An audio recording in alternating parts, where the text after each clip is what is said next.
Hi everyone, this is Shivanshri Singh. Welcome to MEL Management E-Learning.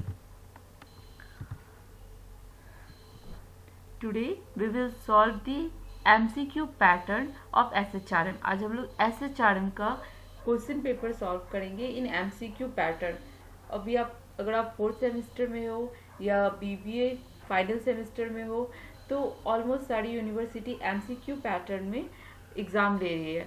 तो मैंने most important जितना भी SHRM से क्वेश्चन आता है बनता है मैं उसको शॉर्ट लिस्ट करके यहाँ पे आप लोगों के लिए डाली हूँ. तो आप प्लीज़ मुझे कमेंट सेक्शन में बताइए कि आपको और भी इस टाइप का वीडियो चाहिए और किस पेपर से रिलेटेड चाहिए, ये कितना हेल्पफुल हो रहा है. Then I will make more and more this kind of paper. Okay, so let's start.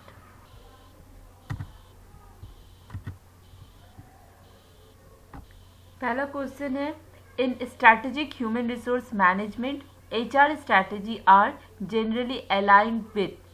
HR strategy को हम किसके साथ अलाइन करते हैं स्ट्रैटेजिक ह्यूमन रिसोर्स मैनेजमेंट में?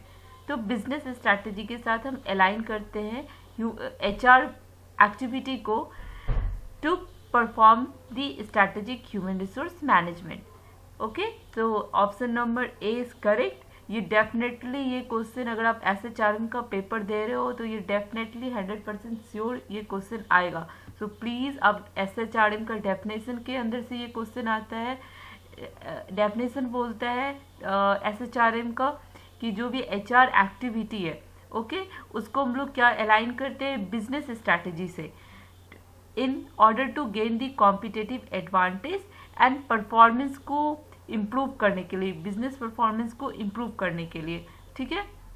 Question number 2, which of the following is closely associated with strategic human resource management?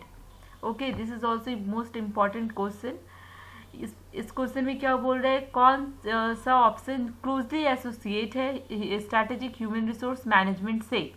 तो strategic human resource management का पहला फंडा है क्यों हम करते हैं फॉर इफिशिएंटली और effectively utilization of human resource management. Optimum utilize करना है ह्यूमन रिसोर्स मैनेजमेंट का पहला ऑब्जेक्टिव है for SHRM. Second is also correct, attracting the best human resource. जब हम लोग स्टाफिंग करते हैं तो हमारा मेन एम होता है कि बेस्ट ह्यूमन रिसोर्स को अट्रैक्ट करना और रिटेन करना. तो ये स्ट्रैटेजिक ह्यूमन रिसोर्स मैनेजमेंट का इम्पॉर्टेंट ऑब्जेक्टिव है. Then third one is providing the best possible training. After hiring the best human resource, our next agenda is giving the best possible training to improve human resource skill. उनके skill को, उनके capability को improve करने के लिए through SHRM हम लोग best training और डेवलपमेंट प्रोवाइड करते हैं. तो D number option D is answer for this question. So this two question is very important for SHRM. आपका कोई भी एग्ज़ाम हो, चाहे आप कॉमर्स में हो, आप ग्रेजुएशन में हो या MBA में हो, ये अगर SHRM का पेपर है तो ये डेफिनेटली MCQ पैटर्न में ये दो क्वेश्चन आएंगे.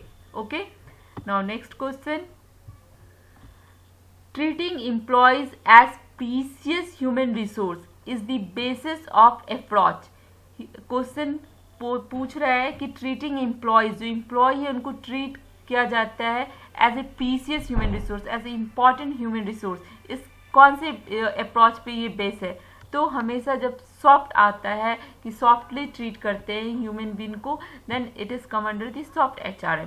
Okay, so B is the correct answer.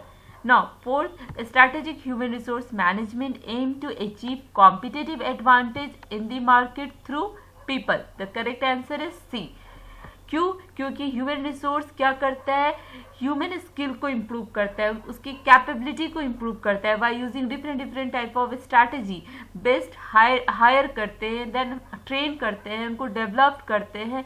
क्यों ये सब कर रहे हैं? क्योंकि हमें कॉम्पिटिटिव एडवांटेज गेन करना है, अचीव करना है by the help of employ, by the help of people. So correct answer is people. Okay, वैसे भी जहाँ भी ह्यूमन रिसोर्स मैनेजमेंट आता है that means they are talking about the people, employ, human resource, man power. Okay, now next question, Wright and Snell made important contribution to the growth of, इन्होंने business oriented model दिया था। अब unit 1 के chapter में जहाँ पे मैंने lecture लिया है उसमें ये मैंने बिजनेस ओरिएंटेड मॉडल एक्सप्लेन किया, आप जाके देख सकते हो मेरे चैनल पे। और प्लीज़ चैनल को सब्सक्राइब कीजिए, लाइक कीजिए, शेयर कीजिए और बेल आइकन को क्लिक कीजिए for latest update and notification. Okay, then question number 6, strategic management process usually consist of how many step, तो यूजुअली 5 स्टेप इसमें होता है। Okay, next question, one of the component of corporate level strategy, corporate level strategy का क्या है, component क्या है, question पूछ रहा है। कॉर्पोरेट लेवल में हम लोग क्या करते हैं, ग्रोथ स्ट्रैटेजी लगाते हैं कि बिजनेस को कैसे एक्सपैंड करना है। पोर्टफोलियो स्ट्रैटेजी, बिजनेस के का जो पोर्टफोलियो है, किस नए बिजनेस को लेके आना है, पोर्टफोलियो स्ट्रैटेजी होता है वो, जितने भी टाइप के बिजनेस को हम करते हैं, that is the portfolio. Parenting strategy, parenting जो कॉर्पोरेट लेवल है उसको पेरेंटिंग भी कहते हैं। So the answer is D, all of the above. Now 8, creating an environment that facilitate a continuous and two-way exchange of information between the superior and subordinate is the core of, here it is question is saying that it is a continuous process, okay, and it is continuous exchanging of information process between the superior and subordinate। ये किस type का model है, जहाँ पे ये option number A is correct, because यहाँ पे हम लोग क्या कर रहे हैं, हाईली इन्वॉल्वमेंट मैनेजमेंट मॉडल को अप्लाई किए हैं। यहाँ पे कंटिन्यूस एक्सचेंज हो रहा है इंफॉर्मेशन, सुपीरियर और उनके साथ जो वो सुपरवाइजर है या जो भी टीम लीडर है वो और उनका सबऑर्डिनेट जो उनके साथ जो उनके अंदर काम कर रहा है, तो उनके अंदर कंटिन्यूसली हम लोग इंफॉर्मेशन एक्सचेंज कर रहे हैं, नॉलेज एक्सचेंज कर रहे हैं, कैपेबिलिटी स्किल शेयर कर रहे हैं, तो this is called the high involvement management model.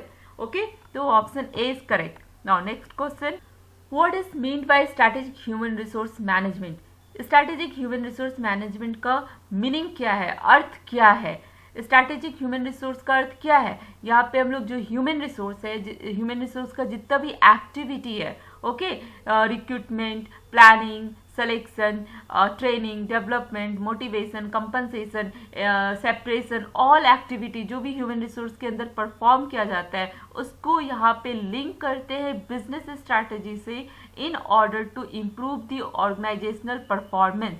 ठीक है, क्यों ऑर्गेनाइजेशनल परफॉर्मेंस को इम्प्रूव करना और कैसे करना है, by the help of people, human resource, उनकी कैपेबिलिटी को इम्प्रूव करके, by gaining the best, by hiring the best employ and retain them employ, उनको रिटेन करना है, बेस्ट एम्प्लॉय को हायर करना है, बेस्ट ट्रेनिंग डेवलपमेंट देना है और फिर उनको रिटेन करना है जिससे उनको कंट्रीब्यूट करे ऑर्गेनाइजेशन को। तो ये पूरा फंडा होता है स्ट्रैटेजिक ह्यूमन रिसोर्स मैनेजमेंट। ठीक है, तो आपका ऑप्शन नंबर डी, आप देखो मैं सारा ऑप्शन नहीं पढ़ रही हूँ, आप लोग पढ़ लेना। ऑप्शन नंबर डी बोल रहा है the overall direction the organization wish to pursue in achieving its objective through people. Okay, so option number D is correct. Now another, कोई भी डाउट है, कुछ भी कंफ्यूजन है तो प्लीज कमेंट सेक्शन में आप मुझसे पूछ सकते हैं या मुझे मेल पे भी मुझे मेल भी कर सकते हैं। Okay, what does the resource based review, resource based review क्या है। ठीक है, रिसोर्स बेस्ड रिव्यू में हम रिसोर्स को जो यहाँ पे हम किस रिसोर्स को ऑडिट करेंगे, यहाँ पे हम ह्यूमन रिसोर्स को ऑडिट करेंगे कि हमारा जो ह्यूमन रिसोर्स है वो कैपेबल है कि नहीं। ठीक है, वो क्या कितना वो कैपेबल है, कितना कॉम्पिटिटिव एडवांटेज दे सकता है या नहीं, ये यूनिक इन नेचर है या नहीं। ओके, सो इसमें क्या आंसर है, इट बी ऑप्शन दिया हुआ है। It argue that the HRM influence the performance according to human capital held by the organization. ये बोल रहा है कि HRM का जो ह्यूमन रिसोर्स बेस्ड रिव्यू है वो ह्यूमन रिसोर्स पीपल के ऊपर जो परफॉर्मेंस वो देता है उस पर बेस करता है ऑर्गेनाइजेशन का performance. Okay, now next question, what does SHRM universality model argue, ये यूनिवर्सलिटीज मॉडल क्या बोलता है SHRM का। तो Option B, it argued that the organization is developing a range of interconnected and mutually reinforcing HR practice that will always produce the superior result whatever the accompanying the circumstances. ये बोलता है, ये model बोलता है कि जो human resource practice है वो उनके पास ऐसा बेस्ट प्रैक्टिस वो अप्लाई करते हैं कि वो हमेशा सुपीरियर और बेस्ट रिजल्ट देता है in any condition, in any circumstances. तो ये यूनिवर्सली एक्सेप्टेबल मॉडल है. ये जो प्रैक्टिस है उनका ये किसी भी सर्कमस्टांस पे एप्लीकेबल है. ओके, ये सारे क्वेश्चन SHRM के पेपर के लिए इम्पॉर्टेंट है. आप अगर इतना जो मैं आपको पेपर क्वेश्चंस करवा रही हूँ आप अगर वो कर लेंगे तो आपको 90% आप स्कोर कर सकते हैं. What does the SHRM contingency model argue? SHRM contingency model क्या आर्ग्यू करता है? ठीक है, ऑप्शन नंबर ए. आपको इसको सारे मॉडल्स दिए हुए हैं मेरे चैनल पे, आप प्लीज मॉडल्स जाके आप डिटेल में पढ़ सकते हैं. It argued that the organization is developing a range of HR practice that fit the business strategy outside the area of HRM. इस मॉडल के अंदर जो ऑर्गेनाइजेशन है वो बहुत सारा HR प्रैक्टिस अप्लाई करता है इन वेरियस सर्कमस्टांसेस जो फिट करता है ऑर्गेनाइजेशन बिजनेस स्ट्रैटेजी पे. Okay, now another question 14. What does HRM content refer to? Content क्या है? It refer the individual HR policy and practice. Okay, HRM content होता है HR policy and practice. Now another 15. The competitive advantage is the form of human capital of organization is considered as option A, strategic human resource management. Most important question for the exam. Now ये कुछ मैंने Google से लिया है question, आप वो भी देख लो. Identify the managerial function out of the following function of HR manager. तो इसमें ये सारा मैनेजरियल HR फंक्शन है, इसमें आपको मैनेजरियल फंक्शन फाइंड आउट करना है आउट ऑफ HR फंक्शन. ठीक है, तो procurement is the HR function, development is HR function जहाँ पे ट्रेनिंग एंड डेवलपमेंट आता है. ऑर्गेनाइजिंग क्या है आपका मैनेजरियल फंक्शन है. मैनेजरियल फंक्शन आपका हो जाता है प्लानिंग, स्टाफिंग, ऑर्गेनाइजिंग, कंट्रोलिंग. तो one of them is organising.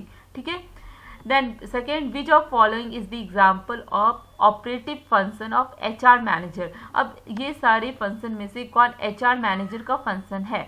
तो planning, organizing, controlling is managerial function, general function है मैनेजर का, and then procurement come under the HR manager. Okay, जहाँ पे हम प्रोक्यूरमेंट करते हैं that is planning, recruitment, hiring और ये सब करते हैं वो प्रोक्यूरमेंट कहलाता है.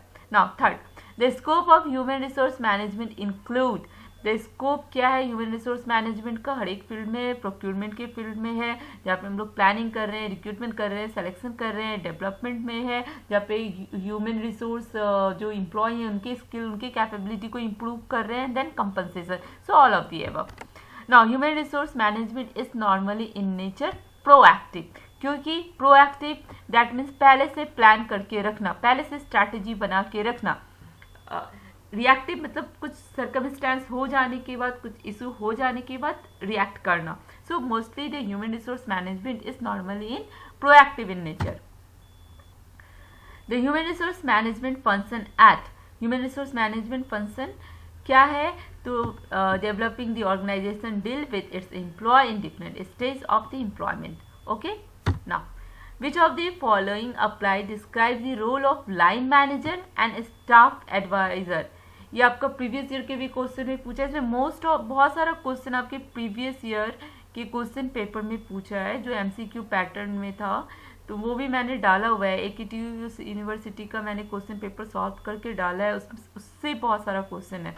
तो प्लीज़ आप ये सब ध्यान से एग्ज़ाम का प्रिपेयर करो, थ्योरी क्लियर करो, अपना बेसिक थ्योरी फंडामेंटल क्लियर करो, देन MCQ सॉल्व करो. 100% आपका एग्ज़ाम बहुत अच्छा जाएगा.